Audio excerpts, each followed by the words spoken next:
Une soupe 100% sorcière.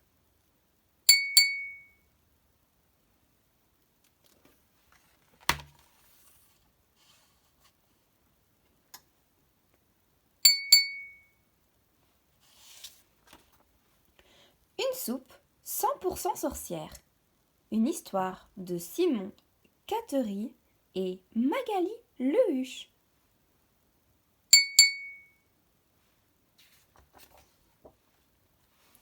Il était une fois l'incroyable histoire de la soupe carottes, poireaux, pommes de terre. Sa recette est née dans le chaudron de Croquella, du temps où elle était encore une sorcière. Pourtant, elle ne figure dans aucun grimoire. Voilà pourquoi.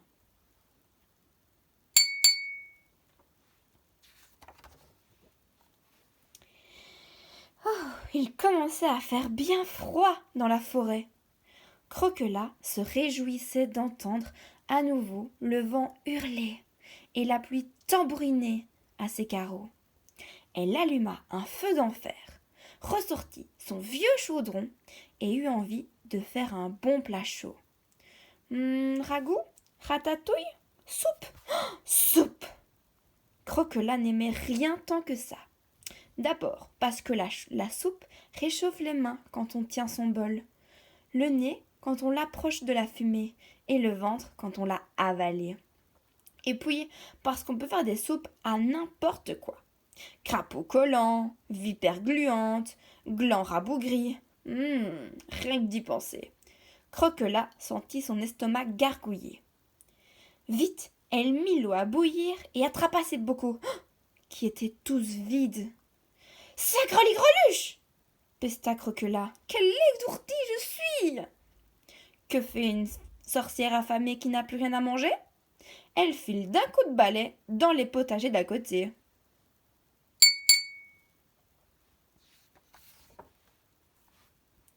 C'est ainsi qu'elle atterrit dans le jardin de Mère Grand.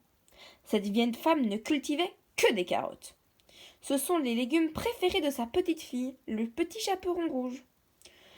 Croquella en croqua une et grimaça. Oh!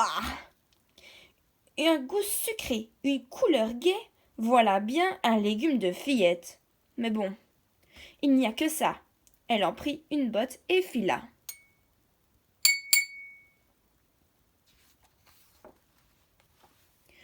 Ensuite, elle vola jusqu'à chez l'ogre. Là, le potager n'était planté que de pommes de terre bien nourrissantes. Blah! Blah! C'est rond, c'est doux. Il n'y a pas le moindre verre dedans. Soupira Croquella. Mais comme il n'y avait que ça, elle s'en contenta.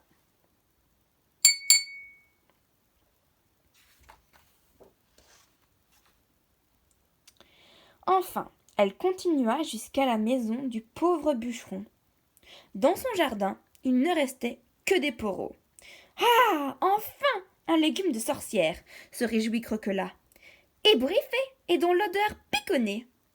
Elle allait tous les arracher lorsque la porte de la chaumière s'ouvrit. Le bûcheron et sa femme sortaient avec leurs 7 enfants pour les abandonner dans la forêt. Surprise par leur arrivée, Croquella n'en cueillit qu'une poignée et s'envola. Faute de vers ou de vipères, ce sera une soupe, poireaux, carottes, pommes de terre, grommela la sorcière.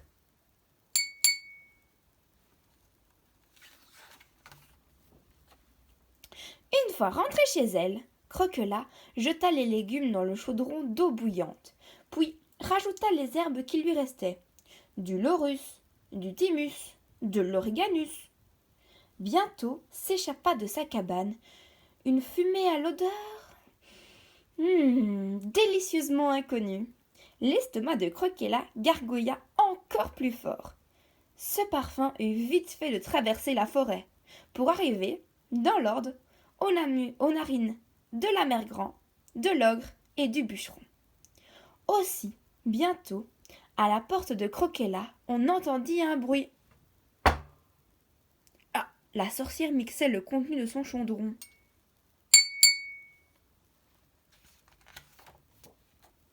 Bonjour, madame, Je m'appelle Petit Chaperon Rouge. Je viens reprendre les carottes que vous avez volées à ma mère grand. Sacre ligreluche, maugréa Croquelas. Quelle petite effrontée! Depuis quand les fillettes n'ont plus peur des sorcières? Mais comme le Petit Chaperon Rouge avait parlé poliment, et peut-être aussi parce que Croquelas avait vraiment hâte de goûter sa nouvelle soupe, elle répondit « Tes carottes sont cuites, ma petite, mais si tu veux, en échange, je t'offre un peu de soupe. » Le chaperon en avala un grand bol.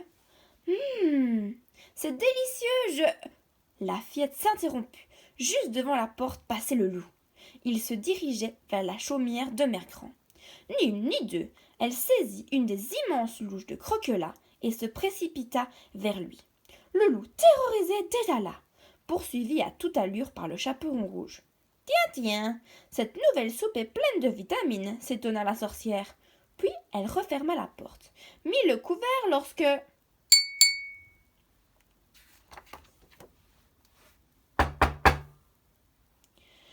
Quoi encore s'énerva Croquelas. Elle ouvrit la porte et se fit soudainement toute petite. En face d'elle se tenait un ogre énorme. Ses poches débordaient d'enfants, tous mignons à croquer. Rends-moi mes patates, rugit-il, ou je t'ajoute à ma poêlée de garçonnet aux pommes de terre sautées. Cher ami, je suis désolée, s'excusa Croquelas. J'ai transformé vos patates en une soupe excellente. D'ailleurs, si le cœur vous en dit... L'ogre n'attendit pas la fin de la proposition. Il avala d'un trait la moitié du chaudron. C'est délicieux, déclara-t-il. Un rot l'interrompit. Oh, pardon, je suis vraiment rassasié. Je ne pourrai plus avaler le moindre de ces petits mouflets. Alors il délivra les enfants un à un qui s'enfuirent chez eux en courant, et il repartit. Tiens, cette nouvelle soupe est très nourrissante, nota la sorcière. Puis elle referma la porte, s'attabla lorsque...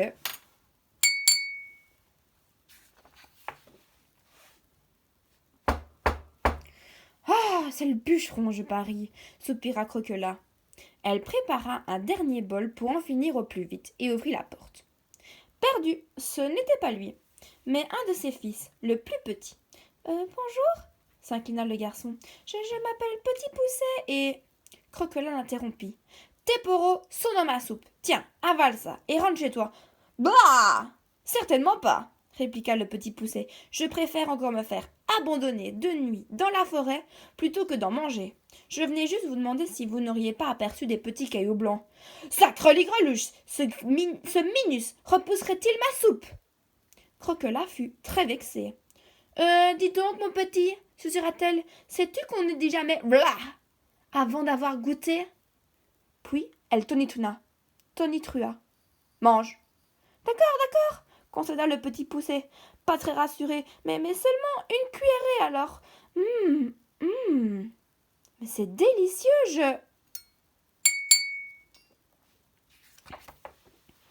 Soudain, sa voix semblait très lointaine à Croquelas. Le Pousset avait grandi d'un seul coup. Il dépassait à présent la cime des arbres de la forêt. Elle aperçut juste les mots suivants. Plus besoin de cailloux à présent. D'ici, je vois la maison de mes parents. Tiens, cette soupe fait vraiment bigrement grandir, nota Croquelas. Puis elle referma la porte et songea avec délice que désormais plus personne ne viendrait la déranger. Ah, elle se rassit enfin et avala une gorgée de soupe avec gourmandise lorsque...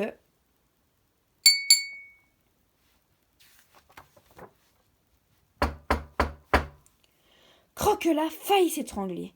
Mais qui cela pouvait-il bien être encore? Elle récapitula. Carottes, pommes de terre, poros, il n'y avait rien d'autre dans sa soupe. Alors, qui est-ce donc? La porte s'ouvrit et apparut le prince charmant qui passait par là. Dès qu'il vit Croquelas, il se précipita. Oh, ma princesse, ma fée vous faites erreur, mon cher, hoqueta Croquelas d'une petite voix.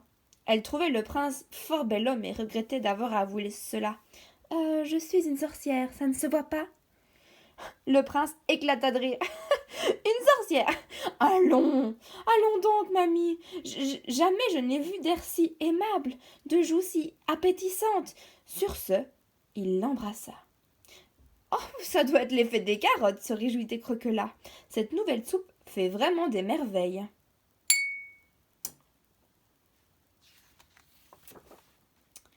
C'est ainsi que le prince et Croquelas vécurent heureux longtemps et eurent beaucoup d'enfants.